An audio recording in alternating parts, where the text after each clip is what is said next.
I'd like to share with you this morning a poem entitled "This Is Not a Small Voice" by the poet Sonia Sanchez.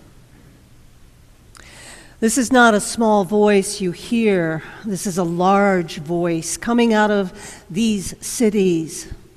This is the voice of Latanya, Kadisha, Shaniqua. This is the voice of Antoine, Daryl, Shaquille, running over waters, navigating the hallways of our schools, spilling out on the corners of our cities, and no epitaphs spill out of their river mouths. This is not a small love you hear. This is a large love, a passion for kissing learning on its face. This is a love that crowns the feet with hands, that nourishes, conceives, feels the water, sails, mends the children. Folds them inside our history where they toast more than the flesh, where they suck out the bones of the alphabet and spit out closed vowels. This is a love colored with iron and lace. This is a love initialed Black Genius. This is not a small voice you hear.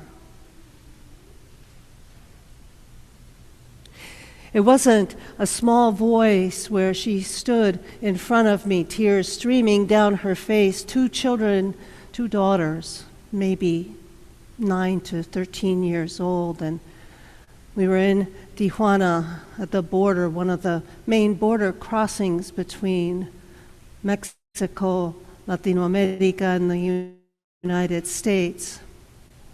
The children were quiet as she sobbed, "Do anything to me, do anything. Take my life now, whatever you want, but please, please, please let my daughters go to safety with their aunt. She's in California. She will take care of them, and if I can't come, she will make sure they go to school and make sure they are safe, please." Almost 10 years ago, in the first administration of our current president, I stood and saw and experienced fascism on the rise, blatantly violating the laws of this nation, to keep people in extreme pain from coming into this country for nothing more than the language they spoke and the color of their skin. 200 years ago, roughly, Frederick Douglass lived in New Bedford. He would, in a short period of time, he would begin tours, endless, relentless tours from church to church, any place that would allow him and his anti-racism abolitionist friends to speak. And many of them did not, including some of those of our Unitarian faith, to speak and to say, essentially, mine is not a small voice. This is how I was treated. Hear my story. And sometimes they would speak in the middle of the town because no one else would host them, and they would be pelted, as I'm sure you know, they would be pelted with rocks and all kinds of things because the seeds of fascism were in this nation from the beginning, when those too small to be considered, too insignificant not to be wiped away without a thought, did not have a chance. And I say this because today, you know this. Today, you know this. Many of us are, for the first time, waking up to the horrors that this brings. A colleague of mine posted yesterday on Facebook that for the first time in their life, they are experiencing profound depression.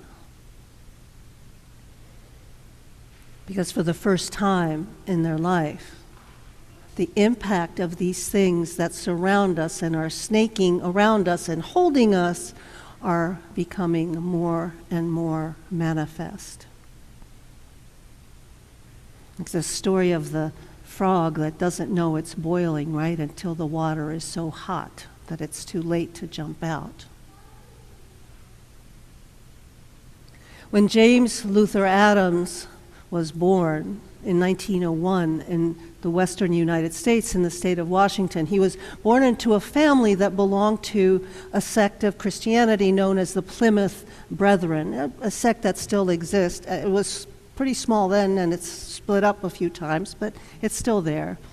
The Plymouth Brethren had begun in Ireland in the early 19th century, and they called themselves, and they were what we call sometimes in my business, a nonconformist faith. They did not conform to the rituals and the teachings of the Church of England. They did not believe in any authority aside from the Bible. They did not ordain ministers. James Luther Adams' father was an itinerant preacher. He traveled around preaching for no pay, but he preached and he taught his children, including his son James, what the tenets of this faith. They have no creed in the Plymouth Brethren. It is only the Bible. And in some ways it is revolutionary, and in some ways it is, you could consider it extremely conservative. But his father died when he was young, and he went to work at the railroad to support the family, and eventually he was able not only to do that fairly well working on the railroad, but he was able to go to the University of Minnesota and graduate. And then he wanted to pursue, so he applied to and was accepted to the Harvard Divinity School, where he became a Unitarian minister and eventually a Unitarian scholar. As he describes it, he went from being a very conservative Christian to being an atheist, a non-believer in anything, or a person who does not accept the existence of a God, to put it in a less negative way. And he went from there to embracing liberal religion. And at that time, of course, Unitarians and Universalists had still not joined together. So as he was studying for his doctorate and working on his dissertation and all, he formed study groups.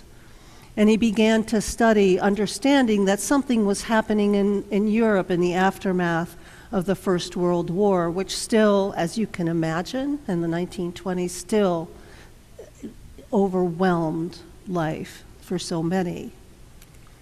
But he started looking at it, and in this group they read as much as they could. The stone that says we never stop learning was something that he lived throughout his life. And in 1927, he went to Germany.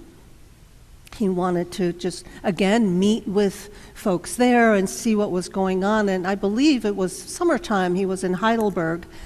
I think it's Heidelberg. But anyway, he was in a fairly large city, and he saw that a rally, and pro-Hitler rally and march was taking place. And there was a large crowd, and so he went to watch. And as all good Unitarians do, he kind of got into an argument with the man standing next to him.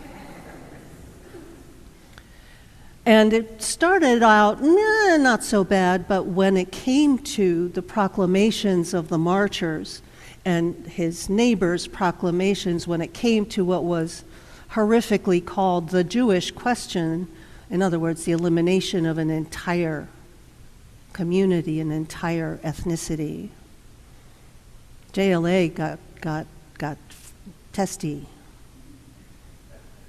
And voices were raised, and before he knew it, somebody very strong had grabbed him from behind and was pulling him away from the rally. And he had no idea who he was. This individual pulled him for quite a distance and then let him go, kind of dropped him on the pavement, and said, "Don't worry, I just saved your life." And JLA was like, this turned out to be a working man, an anti-Nazi, working man who was unemployed. And he said to James Luther Adams, "If I had let you continue talking, you would have been sandbagged. Your skull would have been crushed against the pavement. We have learned," this is 1926-27, "we have learned we don't speak our opposition."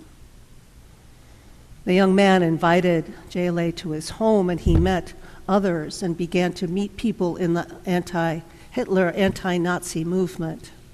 And when he came back to the United States, he carried these experiences with him, but they really hadn't made a fundamental change. But he continued with his colleagues and fellow students to study, to read the folks who were doing theology in Germany. And ministers, people of faith in Germany were trying to figure out where they stood, and many of them completely caved to the demands of Hitler for a uniform, 100% conforming church. Others completely refused, many of whom were eventually imprisoned and or executed, including the theologian Dietrich Bonhoeffer, who became involved in a plot to murder Hitler, to stop the genocide, and was caught and suffered the consequences. And some who just couldn't find their way. JLA went back to Germany in the mid-1930s. And I want to look up exactly what he says, because all of these things that I'm going to share with you are he wrote about himself.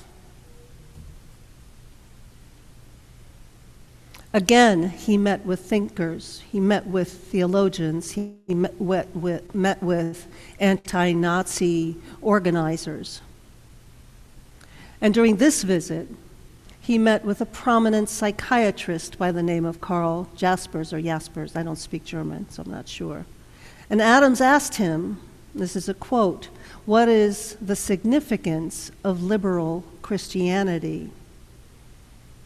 And Jaspers snorted in disgust. "Religious liberalism," he said, "has no significance. It has no costing commitment." And now I'm going to share Adam's words about how he reacted to this. "I asked myself the following question.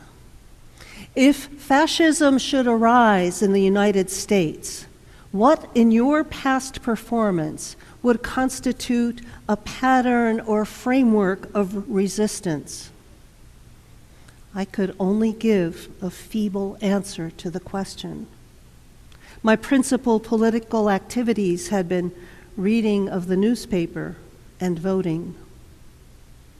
I had preached sermons on the Depression or in defense of strikers. Occasionally, I uttered protest against censorship in Boston.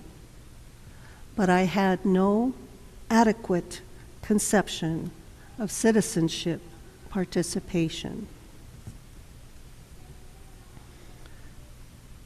James Luther Adams understood for the first time in his lifetime of seeking to find the depth of his own faith. And by that I don't mean religious belief, I mean the practice, what he calls the practice of being human religiously.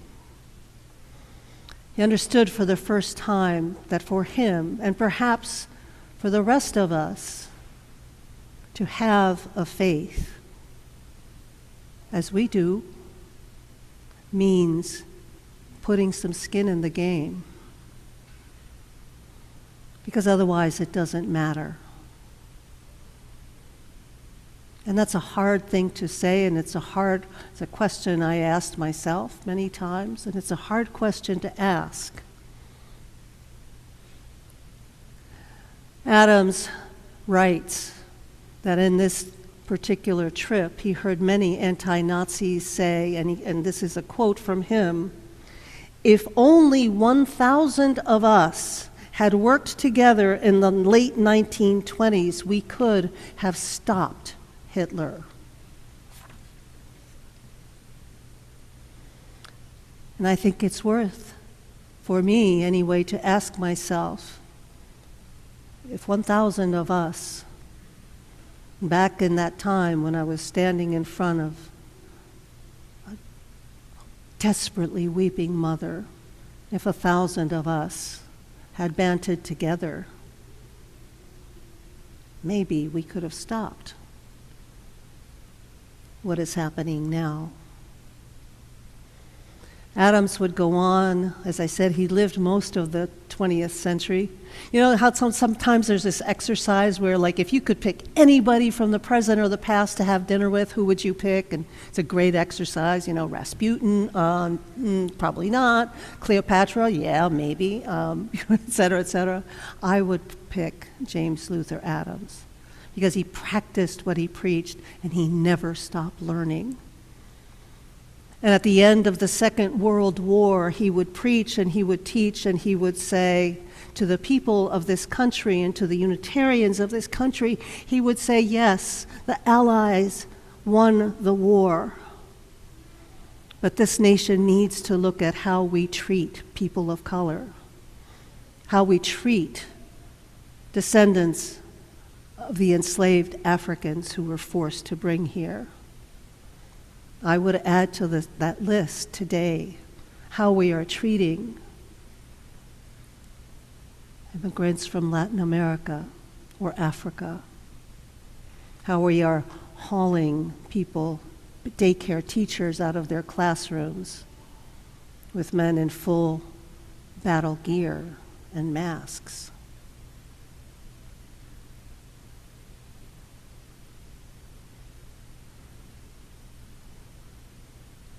I know I'm asking of us a difficult thing, and I'm asking of us to celebrate and to be grateful in this month of gratitude for men like James Luther Adams, who by preaching what he truly believed to be the core of living faith, the core of what he called the voluntary associations, right? None of us are here because somebody put our hands up behind our back and then you got to go to that church today. We're here by our own free will. We're here to make community and to continue learning throughout every moment of our lives how we can be the people we hope to be in this world, and how we can fight against not just something that, came up because of, one guy with a bunch of bankruptcies. This is something that's at the core of our society, at the core of our nation. It's like those unmentionable diseases, sometimes the symptoms go away, but it always comes back. We can. Sonia Sanchez says there's no small voice. There's no voice too small to speak, to be in solidarity with so many who are taking the brunt of this latest wave, right up front and personally.